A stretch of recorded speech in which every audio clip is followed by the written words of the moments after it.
ব্রেকআপের 5 বছর পর মেয়েটার কাছে ছেলেটার ফোন আসে। হ্যালো, কে বলছেন? জানতাম তুমি আমাকে চিনতে পারবে না। কে আপনি? তোমার সেই পাগল যে তোমাকে পাগলের মতো ভালোবাসতো। ও আপনি তো ফোন দিছেন কেন?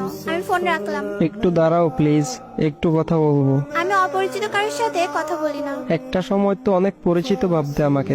কালকে তোমার বিয়ে, তাই না? শুনেছেন যখন, তাহলে আবার বলছেন কেন? তোমার মুখ থেকে শুনতে চাই। ঠিকই শুনছেন, কালকে আমার বিয়ে। কি বলবেন বলেন। তোমার সাথে যেদিন শেষ কথা হয় সেদিন একটা কথা বলেছিলাম, মনে আছে? কি কথা? এটাও মনে নেই? বলেছিলাম যেদিন তোমার বিয়ে হবে সেদিন এই দুনিয়া থেকে হারিয়ে যাব। শুধু শুধু পাগলামি করবেন না। সত্যি আমার কপালটা একবারেই খারাপ। ভেবেছিলাম আমার মুখে কথা শুনে বলবে তুমি কি ভেবেছো, তুমি মরে গেলে আমি বেঁচে থাকবো, কিন্তু ভুল ভেবেছিলাম। তুমি তো আমাকে ভালোই বাসনি কোনোদিন। জানো, আমি একবারে একা হয়ে গেছি, বাসা থেকে চলে এসেছি।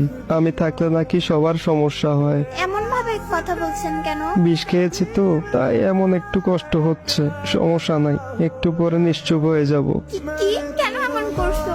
জানো, আমার অনেক কষ্ট হচ্ছে। তুমি এখন কোথায় আছো? বলতে পারবো না, আর জেনেও কোনো লাভ নেই। আমাকে বাঁচাতে পারবে না। মৃত্যুর আগে একটু কথা বলবো তোমার সাথে, শুনবে? বলো কোথায় আছো? ওই এত কান্না করছো কেন? একটুও কান্না করবে না। জানো, অনেক স্বপ্ন ছিল তোমাকে নিয়ে। তোমার কোলে মাথা রেখে ঘুমাবো।